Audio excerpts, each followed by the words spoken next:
ബുദ്ധിമുട്ടെന്ന് വെച്ചാൽ മരിക്കുമെന്നുള്ള സ്റ്റേജ് വരെ ആയില്ല. ഞാൻ അവസാനം മരിക്കണേന്ന് ഞാൻ പ്രാർത്ഥിച്ചു. ഇങ്ങനെ ഞാൻ കഷ്ടപ്പെടാതെ എന്നെ ജീവൻ എടുക്കണേ ഭഗവാനെ എന്ന് ഞാൻ പ്രാർത്ഥിച്ചിട്ടുണ്ട്. അനങ്ങാൻ വയ്യാത്ത സ്റ്റേജ് ആയപ്പോഴത്തേക്ക് ഡോക്ടർ ഫോൺ നമ്പർ എന്തെങ്കിലും ആവശ്യമുണ്ടെങ്കിൽ വിളിച്ച് പറയാം. അങ്ങനെ വിളിച്ചപ്പോഴത്തേക്ക് കൊണ്ട് ചെല്ലാൻ പറഞ്ഞു.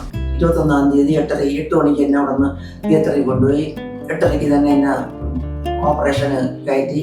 അങ്ങനെ ഓപ്പറേഷനൊക്കെ നല്ല രീതിയിലൊക്കെ നടന്നത്. പിന്നെ ഇഷ്ടംപോലെ ഞാൻ ബുദ്ധിമുട്ട് അനുഭവിച്ച് എനിക്ക് എൻ്റെ ബന്ധുക്കൾക്ക് എന്ത് പ്രശ്നം വന്നാലും ഞങ്ങൾ SK ഹോസ്പിറ്റലിൽ വരുള്ളൂ. നല്ല ട്രീറ്റ്മെൻ്റ് ആയിരുന്നു. അത് ഞാൻ ഒരിക്കലും മറക്കില്ല.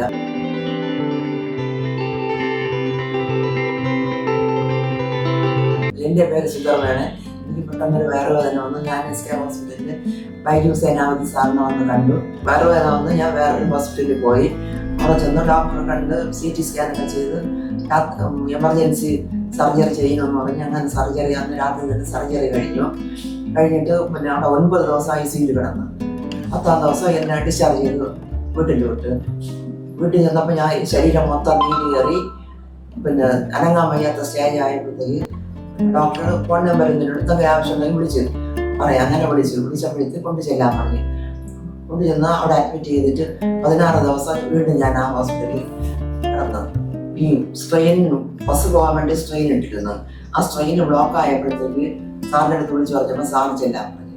ചെന്ന് സാറ് ഈ ബാഗിനെ എടുത്ത് മാറ്റിയിട്ട് 2 മണി തൊട്ട് രാത്രി 11 മണി വരെ എന്നെ അവിടെ കിടത്തിയിരുന്നു. ഈ ഒരു ബാഗ് മാറ്റാൻ പഴയ ഹോസ്പിറ്റലിൽ പോയ ആ ഹോസ്പിറ്റലിലെ ഡോക്ടർ പിന്നെ ഇത് ഈ ബാഗ് ഇളക്കിയിട്ട് സാറൊക്കെ പോയി വേറൊരു ഹോസ്പിറ്റലിൽ നിന്ന് ഒരു ജീവനക്കാരൻ വന്നാലേ ഈ ബാഗ് ഇടാൻ പറ്റുള്ളൂ.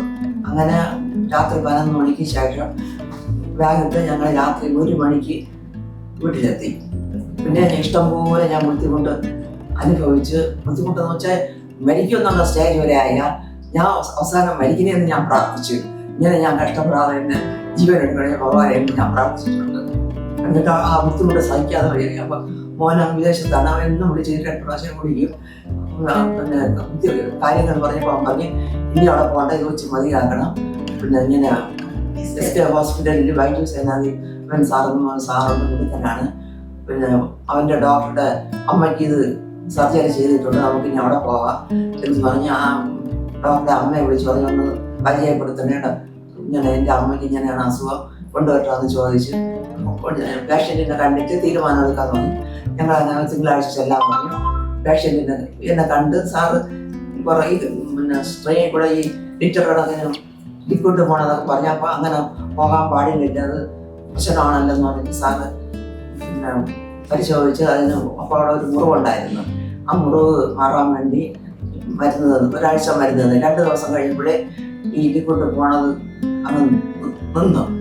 പിന്നെ 2 ആഴ്ച അടുത്ത ആഴ്ച വരാൻ പറഞ്ഞ് വീണ്ടും ഞാൻ ഇവിടെ വന്നിട്ട് എനിക്ക് മരുന്ന് തന്നു വിട്ട്. പിന്നെ സാറ് പറഞ്ഞ് 21-ാം തീയതി സർജറിയാണ് നമുക്ക് പിന്നെ ചെയ്യുന്നത്. രാവിലെ 9 മണിക്കൂടെ വരണമെന്ന് പറഞ്ഞ് ഞങ്ങൾ 8:30 തന്നെ അവിടെ വന്ന് കറക്റ്റ് ആ പിന്നെ 21-ാം തീയതി 8 മണിക്ക് എന്നെ അവിടെ നിന്ന് തിയേറ്ററിൽ കൊണ്ടുപോയി 8:30 തന്നെ എന്നെ ഓപ്പറേഷന് കയറ്റി. അങ്ങനെ ഓപ്പറേഷനൊക്കെ നല്ല രീതിയിലൊക്കെ നടന്നത്. എനിക്ക് ഇപ്പം വലിയ ബുദ്ധിമുട്ടൊന്നുമില്ല. അവിടുത്തെ ആ ഹോസ്പിറ്റൽ അനുഭവിച്ചതിൻ്റെ 10% ഞാൻ ബുദ്ധിമുട്ടിയിട്ടില്ല. അത്രയ്ക്ക് എനിക്ക് ആശ്വാസമുണ്ട്. ഇന്ന് ഞാൻ സുഖമായിട്ടിരിക്കുന്നു.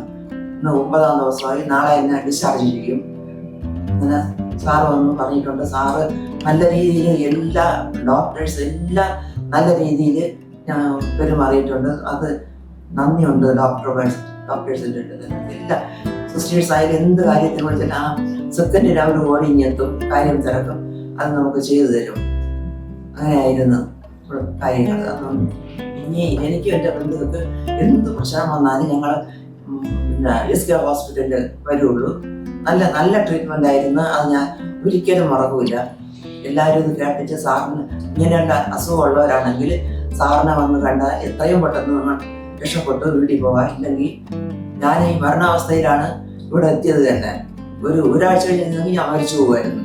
ആ സ്റ്റേജിലാണ് ഞാൻ ഇവിടെ വന്നത്.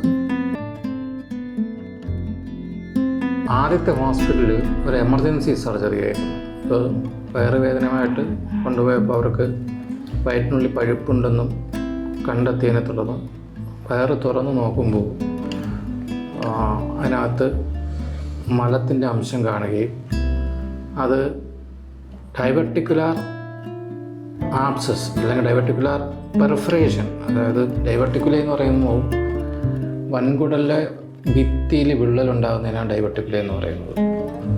അത് റപ്ചർ ചെയ്യുമ്പോൾ വൻകുടലിനുള്ളിനകത്തുള്ള മലം പുറത്തിറങ്ങി ഉദരാശയത്തിൽ പതിക്കും. അത് വളരെ ഇൻഫെക്ഷൻ ഉണ്ടാക്കുന്ന ഒരു അസുഖമാണ്. അതിന് എമർജൻസി ആയിട്ട് ഓപ്പറേറ്റ് ചെയ്യണം. അപ്പോൾ അതിന് നമ്മൾ സാധാരണ ചെയ്യുന്ന ആ പൊട്ടിയ ഭാഗം ഇത്രയും ഭാഗം നീക്കം ചെയ്ത് ഉദരാശയം മുഴുവൻ നന്നായി വാഷ് ചെയ്തതിന് ശേഷം ഈ നീക്കം ചെയ്തതിന് തൊട്ട് മുന്നേയുള്ള ഭാഗം ഒരു കൊളോസ്റ്റമി ആയിട്ട് കൊണ്ടുവെക്കും. ബാക്കിയുള്ള ഭാഗം അടച്ചു വെക്കും. ഇതിന് പറയുന്ന പേര് ഹാർട്ട്മാൻസ് പ്രൊസീജിയർ എന്നാണ്. അത് ഡിസ്ക്രൈബ്ഡ് പ്രൊസീജിയറാണ്. പക്ഷെ അങ്ങനെ ചെയ്യാമെന്ന് വെച്ചാൽ മോശം പിന്നെ വരുന്നത് ബാഗ് വെച്ചിട്ടായിരിക്കും നമ്മൾ എടുക്കുന്നത്. അത് രണ്ടാമത്തെ ഒരു സർജറി വഴി തിരിച്ച് ആക്കേണ്ടതാണ്, തിരിച്ച് കണക്ട് ചെയ്യേണ്ടതാണ്. പക്ഷേ രാധമ്മയ്ക്ക് ഈ പ്രൊസീജിയറിന് ശേഷവും വയറ്റിനകത്ത് ഇൻഫെക്ഷൻ കൂടുതലായി വന്നുകൊണ്ടിരുന്നു. അടിക്കടി പനി വന്നുകൊണ്ടിരുന്നു, വയറുവേദനയൊക്കെ വന്നുകൊണ്ടിരുന്നു. അപ്പം അവർ ടെസ്റ്റ് ചെയ്ത് നോക്കിയപ്പോഴും അതിനകത്ത് ഫ്ലൂയിഡ് കളക്ഷൻ ഉണ്ട് എന്ന് മനസ്സിലായി. പ്രത്യേകിച്ചും നമ്മുടെ ലിവറിനും ഉദരാശയ ഭിത്തിക്കും ഇടയ്ക്കായിട്ട് ഫ്ലൂയിഡ് കളക്ഷൻ, അത് ഇൻഫെക്റ്റഡ് ആയിട്ടാണ് പിന്നെ പനിയും പ്രയാസങ്ങളും പിന്നീട് ഉണ്ടാക്കിയത്. അപ്പം അത് സാധാരണ രീതിയിൽ നമ്മൾ ഒന്നുകിൽ കുത്തിയെടുത്ത് കളയുക, അല്ലെങ്കിൽ കുത്തിയെടുത്തിട്ട് അതിനകത്ത് ഒരു ട്യൂബ് ഇടുക, പിക്ടൈൽ എന്നാണ് നമ്മൾ പറയുക. അപ്പോൾ അതിന് വേണ്ടിയിട്ട് മറ്റൊരു ഹോസ്പിറ്റലിലേക്ക് അവരെ ഷിഫ്റ്റ് ചെയ്ത് ഈ പ്രക്രിയ, അതായത് കുത്തിയെടുത്തിട്ട് പിക്ടൈൽ ഇടുന്ന ഒരു പ്രക്രിയ ചെയ്തു. നിർഭാഗ്യവശാൽ ഈ പിക്ടൈൽ അത് വൻകുടലിനെ തന്നെ വീണ്ടും കിഴിക്കുക ചെയ്തു. അപ്പോൾ ഇതിനകത്തോടുന്ന് ഇൻഫെക്റ്റഡ് ഫ്ലൂയിഡ് വരികയും അത് കൂടാതെ തന്നെ മോഷൻ്റെ അംശം വഴി വന്നുകൊണ്ടേയിരിക്കുകയും അത് നിലയ്ക്കാത്തൊരവസ്ഥ ഉണ്ടാവുകയും ചെയ്തു. ഇപ്പോൾ നിലയ്ക്കാത്ത അവസ്ഥ ഉണ്ടാകുമ്പോൾ അതിനകത്ത് ഓരോ ദിവസവും 1.5 ലിറ്ററോളം ഫ്ലൂയിഡും വേസ്റ്റുമാണ് വന്നുകൊണ്ടിരുന്നത്. ഇപ്പോൾ സാധാരണ രീതി അതൊരു 1-2 ആഴ്ച കൊണ്ടങ്ങ് തനിയെ തീർന്നില്ലാതാവേണ്ടതാണ്. ഇങ്ങനെ വരാൻ സാധ്യത വളരെ കുറവാണെന്ന് കണ്ട് ഇത് എന്തെങ്കിലും ഒരു കണക്ഷൻ, അതായത് വൻകുടലുമായിട്ട് കണക്ഷൻ ഉണ്ടാവാതെ ഇങ്ങനെ വരില്ല എന്നുള്ള പ്രായോഗിക ബുദ്ധി കൊണ്ടിട്ട് നമ്മൾ ഒരു കൊളോണോസ്കോപ്പി ടെസ്റ്റ് ചെയ്ത് നോക്കിയപ്പോഴാണ് മനസ്സിലാവുന്നത് ഈ വൻകുടലിൽ ഈ ട്രെയിനിട്ട ഭാഗത്ത്, അതായത് പിക്ടൈലിട്ട ഭാഗത്ത് ഒരു ക്ഷതമുണ്ടായെന്നും അതിനകത്തുനിന്ന് ഫ്ലൂയിഡ് ഇറങ്ങിയാണ് പുറത്തോട്ട് പൊയ്ക്കൊണ്ടിരുന്നതെന്ന് മനസ്സിലായി. അപ്പോൾ നമ്മളത് ചെയ്തതെന്ന് പറഞ്ഞാൽ ഈ കൊളോണോസ്കോപ്പ് വഴി തന്നെ അതിനെ ക്ലിപ്പിട്ട് 3ാമത്തെ ദിവസം ഇത് പൂർണ്ണമായും ഡ്രൈ ആവുകയും അത് കംപ്ലീറ്റ് ആയിട്ട് സബ്സൈഡ് ചെയ്യുകയും ചെയ്തു.